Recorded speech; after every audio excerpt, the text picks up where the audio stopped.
Okay, so welcome back to the Tackle King fishing channel. I've just come back from the open day on the Stephenson Street flood defence scheme and its impact on Coronation Park. It's not going to be as bad in the long term as I thought. As I said in the last video, I thought all of this area down here was going to be made into reed beds. It's not going to be. Pretty much all of the riverbank is going to stay very much the same until you get right down to the bottom where the playing fields are. And then I'm going to be putting in a seating area and a constructed wetland, and the seating area is going to be tiered levels, so you'll be able to watch a football down there. So it's going to be quite a nice little area.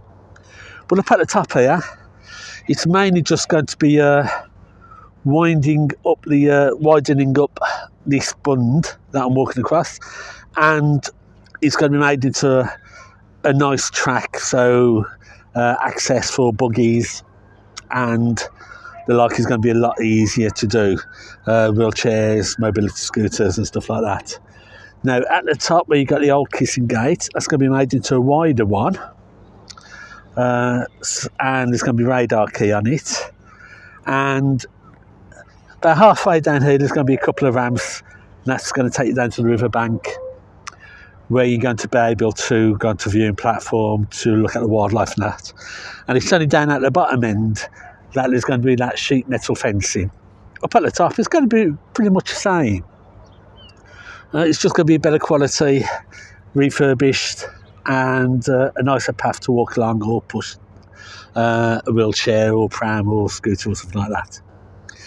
By the kissing gate at the top, where you met the transporter bridge itself, you're going to install a couple of bike racks so you can lock your bike up down there.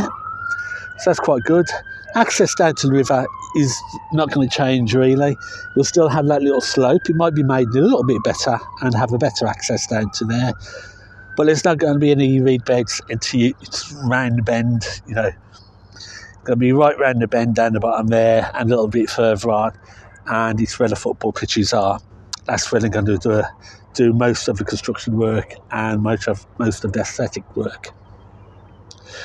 So 99% of the story is great. The only bad thing about it is that from February, from next month, access to the river, because this is going to turn into a construction site, is going to be restricted, and you're not going to be able to get down there for maybe about 18 months. Because obviously they've got the tractors and heavy machinery and building work.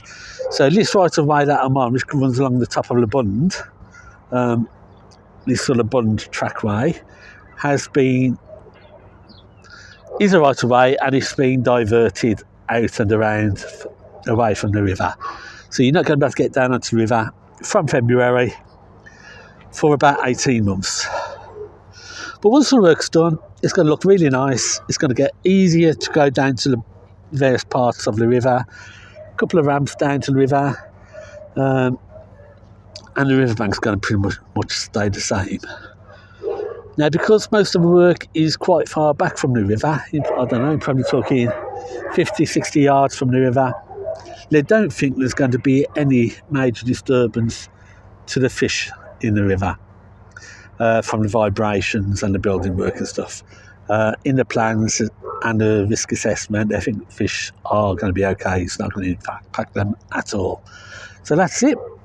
That's the update on the Stephenson Street flood defence plans.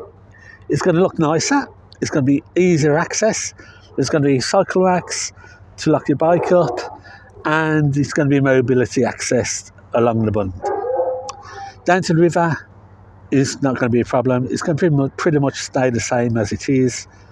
And the only major issue is from next month, February, you're not going to get access because it's a building site, and that's going to last for about maybe about 18 months.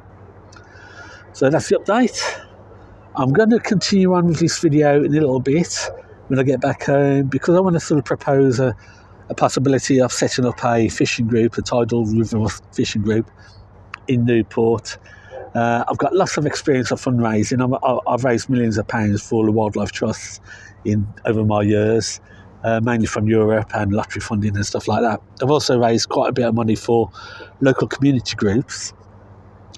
It would be nice if we could set up a fishing group in Newport that will take on the management of some of the riverbank, and then we can get funds in to make it accessible for older people and things like that. Plenty of money around, don't worry about that. We can just need to get the organisation set up and approach the council. So if you think that's something that Newport would benefit from, drop a word in the comments, email me, kevin@tackleking.co.uk, contact me on Facebook, all the socials. But let's get back home and have a little bit of a discussion about that.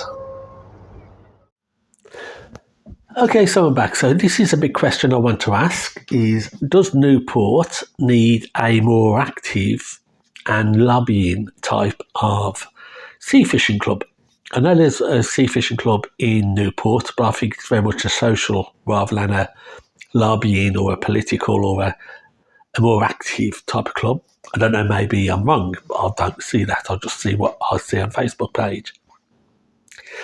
So I know Newport Council is currently they've just gone through a consultation looking for local groups to run various facilities and get much more involved in the delivery of products and services.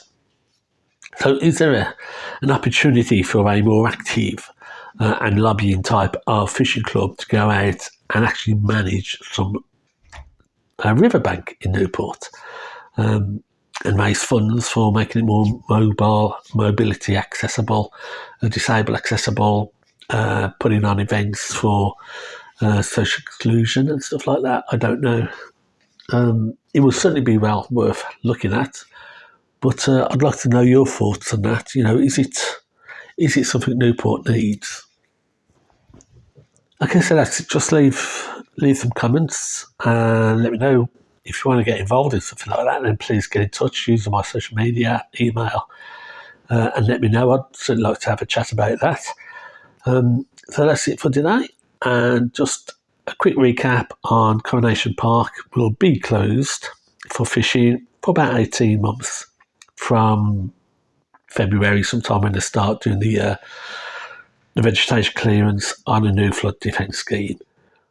But once it reopens in about 18 months' time, it's going to be pretty much the same as it is now, just with a much easier access down to the bank.